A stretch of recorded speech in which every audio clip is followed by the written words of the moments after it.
Ahojte, ja som Terry. Vítajte pri ďalšej časti relácie Fresh.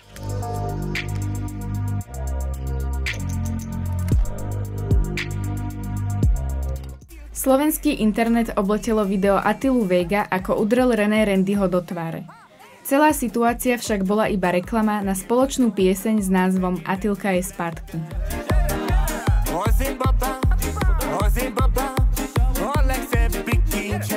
Korejská spevačka Rosé naspievala spolu s Brunom Marsom chytľavú K-pop pieseň APT. Za týždeň sa piesni podarilo získať takmer 100 miliónov videní na YouTube.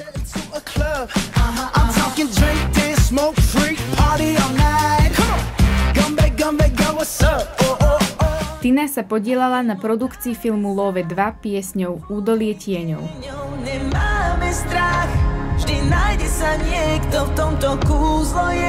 Nerieš sa vracajú na slovenskú rapovú scénu s piesňou Sorry Not Sorry. V piesni sa objavil aj Luka Brasi, jeden z najvyhľadávanejších slovenských raperov súčasnosti.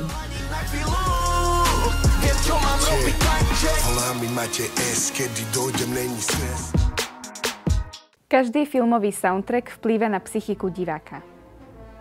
Preto sa dá povedať, že byť skladateľom znamená byť aj psychológom. Soundtrack vo filme sa skladá nielen z licencovaných skladieb, ale aj z inštrumentálnej hudby. Vo filme pomáha spolu s vizuálom dotvoriť atmosféru diela. Práve spojenie precízne komponovanej inštrumentálnej hudby a nádherného vizuálu filmu vie v divákovi zanechať hlboký emocionálny zážitok. Najznámejšími skladateľmi filmovej hudby sú v súčasnosti John Williams a Hans Zimmer. John Williams už viac ako 60 rokov skladá inštrumentálnu hudbu pre filmy rôznych žánrov. Medzi jeho najznámejšie počiny určite patrí soundtrack k filmom Star Wars, Jurský park,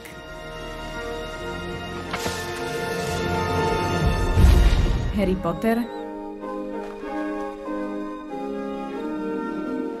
či Indiana Jones.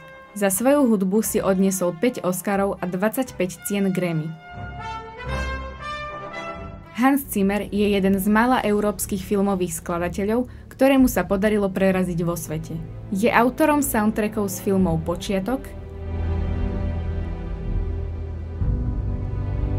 Interstellar,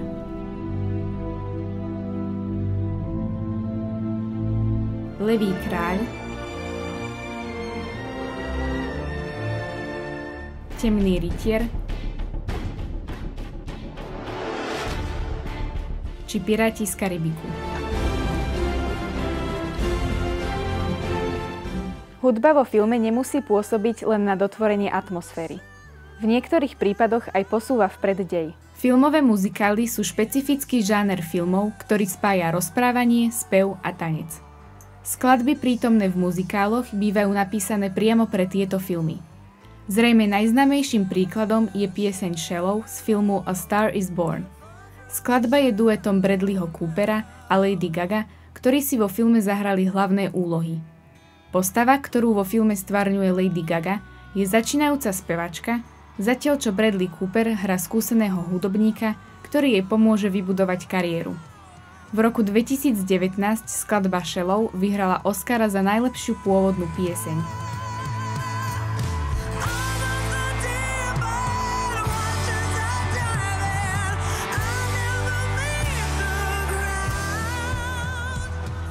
Ďalšou známou muzikálovou piesňou je The Greatest Show z filmu The Greatest Showman.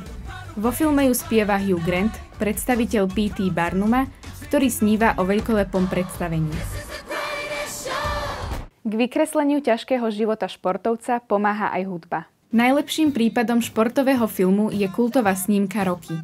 6-dielna filmová séria o filadelfskom boxerovi Rockym Balbovi bola námetom pre vznik mnohých kultových skladieb.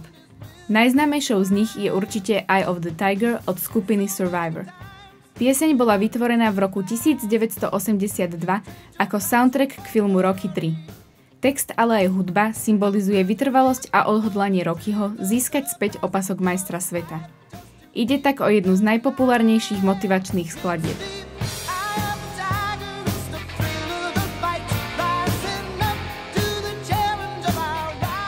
Zrejme najznámejší soundtrack k športovému filmu zložil Bill Conti. Fanfári v skladbe Gonna Fly Now sprevádzajú Rockyho Balbou pri behu cez ulice Filadelfie. Skladba symbolizuje triumf nad nepriaznivými podmienkami, z ktorých boxer pochádza. Scéna s touto piesňou sa považuje za jednu z najikonickejších scén celej kinematografie.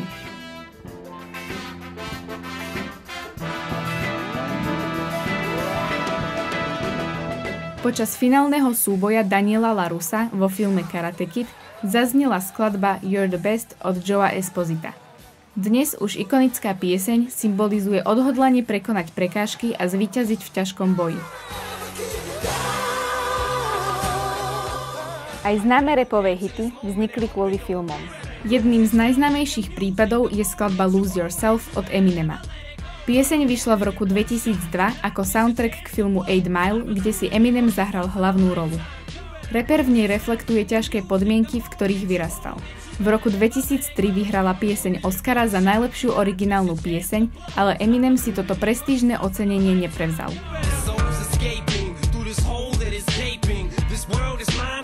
Charlie Puth a Wiz Khalifa zložili pre film Furious 7 skladbu See You Again. Pieseň je venovaná hlavnej hviezde série, hercovi Paulovi Walkerovi, ktorý v roku 2013 tragicky zahynul pri autonehode. Súčasťou videoklipu sú zábery z filmovej série Fast and Furious, v ktorých herec účinkoval. Väčšina animovaných filmov má nádherný vizuál, no skutočnú hĺbku im dodáva hudba. Skladba Happy od Pharrella Williamsa bola vytvorená pre film Ja zloduch 2, no nakoniec sa z nej stala virálna senzácia. Na YouTube prekonala miliardu videní a dosiahla aj prvé miesto v rebríčku Billboard Hot 100. Pieseň oslavuje pozitívny pohľad na život, radosť a šťastie. Aj skladba Try Everything od Shakiry vznikla k animovanej rozprávke, a síce Disneyovke Zootropolis. Text piesne hovorí o odhodlaní splniť si svoje sny napriek prekážkam. Na YouTube sa piesni podarilo dosiahnuť viac ako 750 miliónov videní.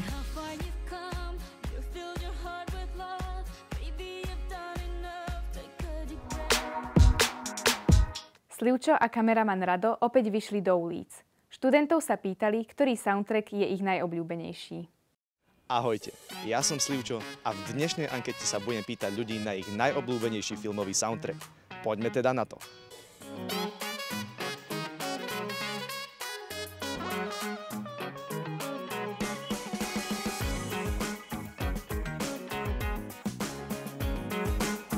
Keby si mal vybrať svoj najobľúbenejší filmový soundtrack, aký by to bol a prečo?